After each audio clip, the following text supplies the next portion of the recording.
Fala pessoal, tudo bem com vocês? O holandês Max Verstappen está prestes a iniciar uma temporada na Fórmula 1 como o atual campeão mundial. Após ter conquistado o título da temporada de 2021 em uma disputa muito acirrada com o inglês Lewis Hamilton, o principal piloto dos últimos anos dentro da categoria. E como será essa retomada de trabalho do Verstappen após ter conseguido bater o grande nome da Fórmula 1 dos últimos anos? Hoje nós vamos dar uma passada na história da Fórmula 1 para levantarmos alguns casos de pilotos que tiveram uma história parecida com essa do Verstappen, que tiveram uma disputa acirrada com um grande campeão da Fórmula 1 em alguma época e derrotaram esse campeão para tornarem-se campeões também. E aí nós vamos ver como foi a temporada seguinte desses novos campeões. A temporada em que esses novos campeões mundiais iniciaram o ano como os atuais campeões. E vermos quais deles podemos comparar com o Verstappen nos dias de hoje. Já traçando alguns palpites e algumas previsões do que o Verstappen pode nos apresentar agora em 2022.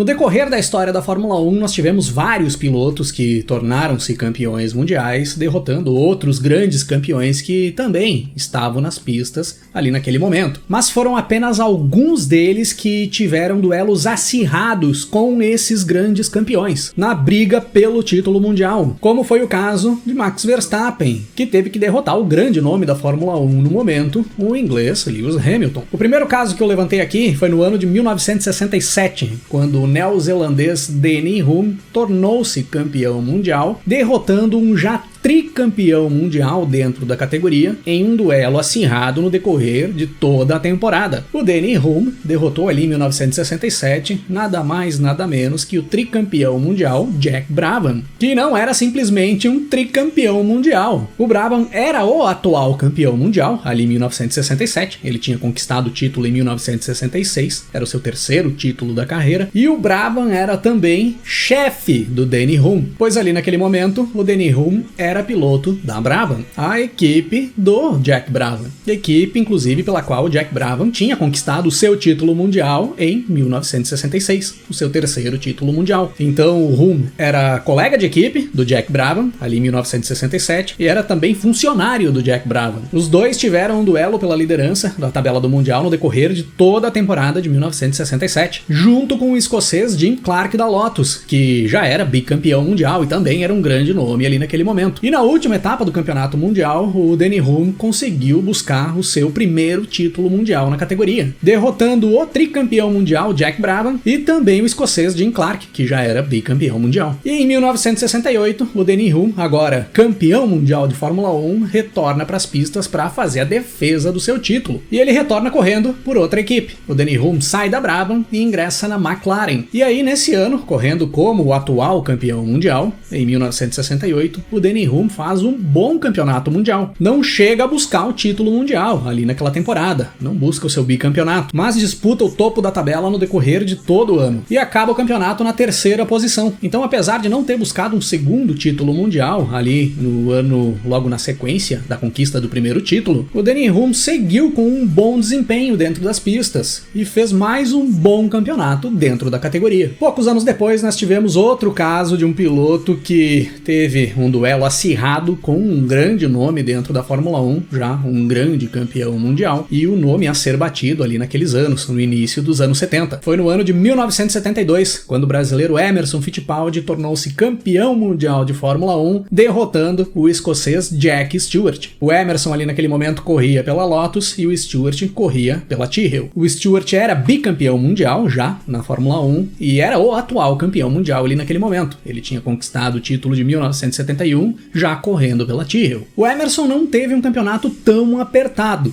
não foi uma disputa tão acirrada quanto foi a do Danny Hulme correndo contra o Jack Brabham e o Jim Clark.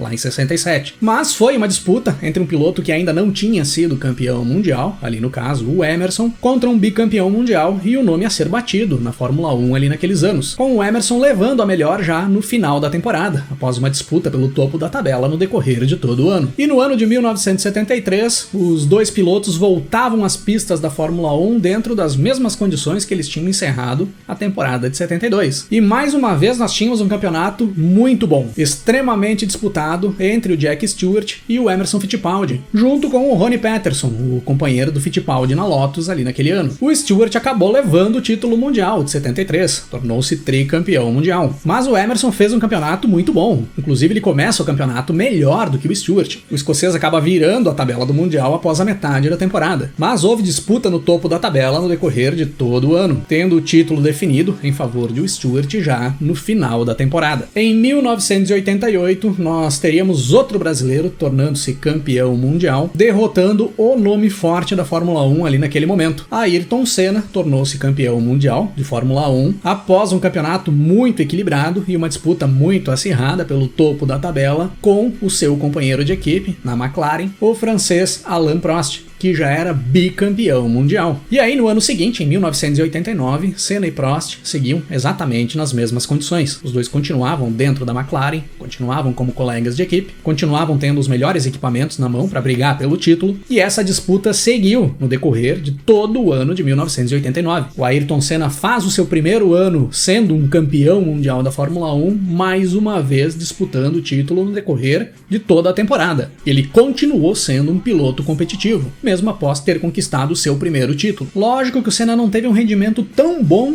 quanto ele conseguiu ter em 1988. O Senna conseguiu ser mais regular em 1988. Em 1989 ele sofreu mais com problemas, teve mais quebras, teve mais abandonos dentro da pista, e esses detalhes acabaram definindo o título mundial em favor do Alain Prost lá no final da temporada. Mas mesmo não tendo conquistado o seu bicampeonato mundial logo no ano seguinte, após a conquista do seu primeiro título, não foi um ano ruim para o Senna. O Senna manteve o seu nível de competitividade no mesmo patamar do ano anterior, o ano da conquista do primeiro título mundial. Anos depois, em 1997, nós teríamos o canadense Jacques Villeneuve da Williams conquistando o seu título mundial, derrotando o bicampeão mundial Michael Schumacher, em um campeonato que teve uma disputa muito acirrada, com o título sendo definido já nas últimas voltas da última corrida do ano, terminando inclusive com muita polêmica naquela corrida em Jerez de la Frontera, onde Schumacher joga o carro para cima do Villeneuve, tentando causar um acidente proposital, pois o Schumacher era o líder do campeonato ali na última prova, e caso o Villeneuve abandonasse a prova, o Schumacher seria o campeão. Mas o Villeneuve se mantém na pista após esse choque entre os dois, termina na terceira posição e soma pontos suficientes para passar o Schumacher na tabela do Mundial e conquistar o seu título. Sem contar que o Schumacher ainda foi excluído do campeonato, após ter feito essa manobra para cima do Villeneuve. E aí, em 1998, o Villeneuve entra nas pistas da Fórmula 1, sendo o mais novo campeão mundial da categoria. Mas as coisas ali seriam bem diferentes do que tinha sido em 1997. O carro da Williams ali naquele momento já não era mais o melhor carro do grid, e nem o segundo melhor carro do grid. A Williams começava a ficar para trás em termos de desempenho. O próprio Villeneuve também já não conseguia mais ter o mesmo rendimento que ele conseguiu ter em 1996 e 1997, os dois primeiros anos dele na Williams, e acabou sendo um campeonato abaixo da média para o Jacques Villeneuve no seu ano seguinte à conquista do título mundial na Fórmula 1. O Villeneuve ficou longe da briga pelo título mundial e longe de fazer performances surpreendentes. E quem assumiu o protagonismo na briga pelo título mundial ali naquele momento era o finlandês Mika Häkkinen, que corria pela McLaren e disputaria o título mundial de 1998 durante todo o ano com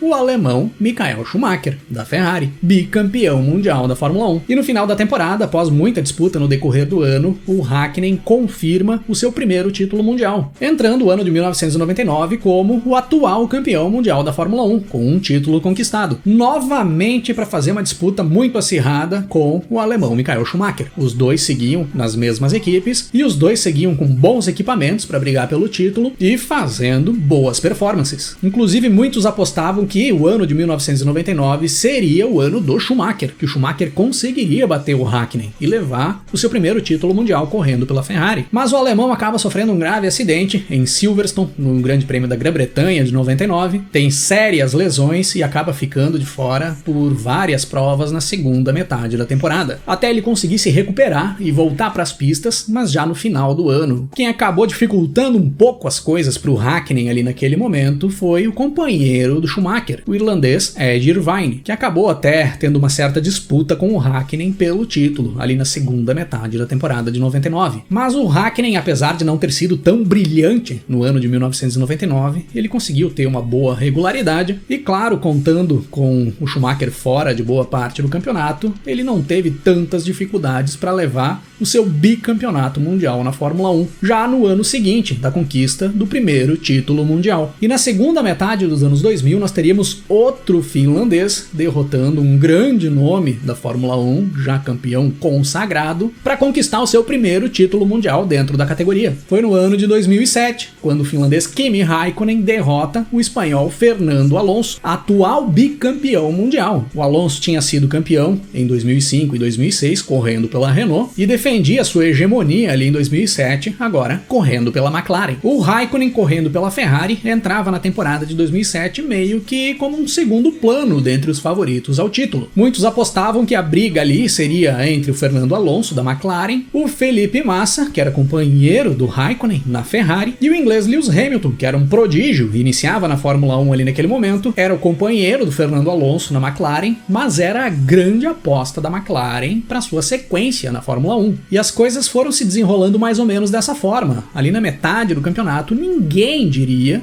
que o Räikkönen estaria lá no final do ano disputando o título. Mas a McLaren acabou se atrapalhando bastante no decorrer do ano, teve vários problemas internos, inclusive brigas entre o Alonso e o Hamilton, muitos desentendimentos dentro da equipe, e quando chegamos ao final da temporada nós tínhamos o Kimi Räikkönen surpreendendo todo mundo, assumindo a liderança na tabela do Mundial na última corrida do ano, no Grande Prêmio do Brasil, derrotando seus rivais, dentre eles o Fernando Alonso, atual bicampeão mundial, e conquistando seu primeiro título na categoria. Aí em 2008 o Räikkönen seguia na Ferrari, agora como o atual campeão mundial. Só que aí as coisas ficaram um pouco mais complicadas para o Räikkönen no decorrer de 2008. Quem assumia o protagonismo ali dentro da equipe naquele ano era o brasileiro Felipe Massa. E o Räikkönen no decorrer da temporada passa a trabalhar dentro da Ferrari para ajudar o Massa a conquistar o título mundial. Ou pelo menos essa era a ideia. O Massa tinha tido um papel muito importante na conquista do Räikkönen em 2007 e as coisas viravam ali em 2008. O Räikkönen é que teria que ajudar o Massa. Então, com esse papel de auxiliar do Räikkönen ali no decorrer da temporada de 2008, ele acaba ficando bem apagado dentro das pistas. Assumia literalmente o papel de segundo piloto e não foi nem sombra daquele Räikkönen que nós tínhamos visto na segunda metade de 2007. O Räikkönen que conquistou o título mundial. Logo na sequência, em 2010, o alemão Sebastian Vettel, correndo pela Red Bull, tornaria-se campeão mundial, também derrotando o espanhol Fernando Alonso, o bicampeão mundial ali naquele momento. O Vettel correndo pela Red Bull e o Alonso agora correndo pela Ferrari. E aí nós tivemos uma das disputas mais acirradas pelo título mundial da história da Fórmula 1 e uma das viradas de campeonato mais sensacionais. O Vettel assumiu a liderança da tabela do Mundial pela primeira vez no decorrer de toda a temporada de 2010, na última etapa da temporada, no Grande Prêmio de Abu Dhabi. Antes da última prova iniciar, ele era o terceiro colocado na tabela. E aí, vencendo essa prova, ele passa o Mark Webber, o seu companheiro na Red Bull, e o espanhol Fernando Alonso, da Ferrari, que era o líder do campeonato e o favorito a levar o título. E aí, em 2011, o Vettel entraria nas pistas da Fórmula 1, ainda correndo pela Red Bull, agora como o atual campeão mundial. E o Vettel dominaria as pistas ali naquele ano. Não teve pra ninguém. O Vettel botou o campeonato mundial de 2011 embaixo do braço e ganhou de lavada. Praticamente nem teve disputa pelo título mundial em 2011. Dos pilotos que tornaram-se campeões mundiais, derrotando grandes campeões dentro da categoria, após uma disputa apertada, o Vettel foi o que teve o melhor ano de retorno para as pistas. Foi o único que dominou totalmente a temporada do ano seguinte à conquista do seu primeiro título mundial, abrindo caminho ali naquele momento para uma das maiores hegemonias que um piloto teve na história da Fórmula 1, que foram os 4 títulos mundiais em sequência do Sebastian Vettel, de 2010 até 2013. E agora nós temos o Max Verstappen, da Red Bull, após um campeonato muito disputado com o Hamilton, com brigas na pista, trocas de farpas fora da pista e liderança mudando de mãos no decorrer de todo o campeonato de 2021, com o título mundial definido na última volta da última corrida do ano e com muita polêmica. O Verstappen se prepara para entrar nas pistas da Fórmula 1 como o campeão mundial. E o que nós podemos esperar do Max Verstappen nessa temporada de 2022? Como vai ser o ano do Verstappen estampando o número 1 no seu carro? Nós podemos fazer algumas comparações da história do Max com alguns pilotos que viveram algo parecido no decorrer da história da Fórmula 1 e que eu citei aqui no episódio de hoje. O Max Verstappen é um piloto jovem de idade, mas já com uma certa experiência dentro da Fórmula 1, visto que ele começou na categoria muito jovem ainda. O Verstappen vai iniciar agora em 2022 a sua 8ª temporada. Então ele levou um certo tempo para chegar ao título mundial. Só que o Verstappen, mesmo antes de conquistar o título, ele já não era mais considerado uma promessa dentro da Fórmula 1. Ele já era uma realidade. Ninguém mais duvidava da capacidade dele de conseguir buscar bons resultados. O que precisava no Verstappen era amadurecimento e ter um bom carro em mãos. E aí em 2021 essas coisas chegaram. O Verstappen se mostrou um piloto mais maduro, apesar de, na minha opinião, ele ainda não ser um piloto completo. Ainda falta bastante para ele chegar lá. E ele conseguiu um carro competitivo, conseguiu um carro que lhe permitisse brigar pelo título mundial. E ele não perdeu a chance. Quando ele teve essas condições em mãos, ele foi lá e buscou o título. E aí nós poderíamos comparar com o brasileiro Ayrton Senna, lá da temporada de 1988, e também com o finlandês Mika Häkkinen, de 1998, que também eram pilotos que, naquele momento, já não eram mais promessas dentro da categoria. Eles já tinham demonstrado, nos anos anteriores, os anos que eles correram com carros que não permitiam brigar por títulos mundiais, que eles tinham condições de chegar lá. Faltava só amadurecimento e ter um carro competitivo em mãos. E quando eles tiveram essas condições em mãos, eles não perderam a chance. Eles buscaram o título mundial. E aí, entre o Senna e o Häkkinen, no ano seguinte da conquista do título, nós tivemos casos parecidos ali dentro das pistas. O Senna fez um campeonato brilhante em 88. Em 89, o campeonato do Senna não foi tão brilhante quanto foi em 88, mas foi um campeonato muito bom. O Senna teve performances muito boas em 89. E foram alguns detalhes, principalmente na questão de regularidade, que acabaram tirando o título mundial do Senna em 89. O Mika Häkkinen eu vejo da mesma forma. Ele fez um campeonato muito bom em 98, e aí em 99 o campeonato não foi tão brilhante. E talvez, se o Schumacher não tivesse sofrido o acidente em Silverstone, o Häkkinen tivesse batido na trave no título em 99,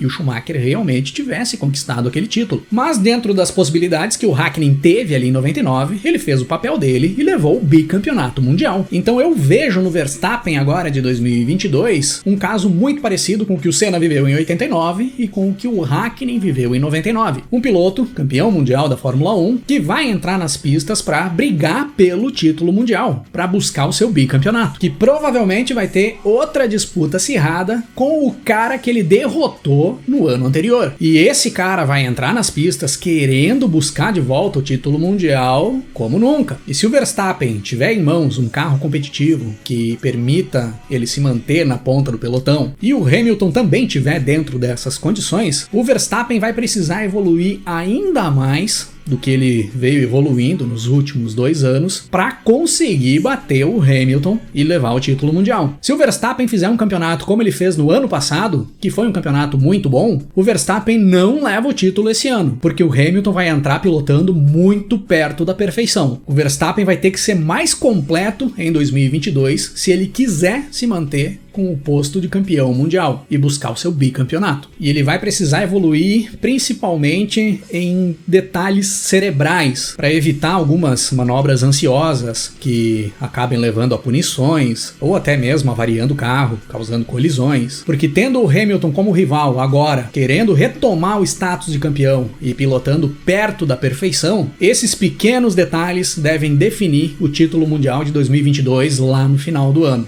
Anotem isso e me cobrem lá no final da temporada. E na opinião de vocês, como vai ser o Max Verstappen de 2022? Vai continuar sendo competitivo? Vai evoluir mais ainda e vai buscar o bicampeonato? Ou um título pro Verstappen já é o suficiente? Ele encerra a conta por aqui e agora corre só para se divertir? Escrevam aí nos comentários e deixem as opiniões e os palpites de vocês. Valeu por ter assistido o vídeo.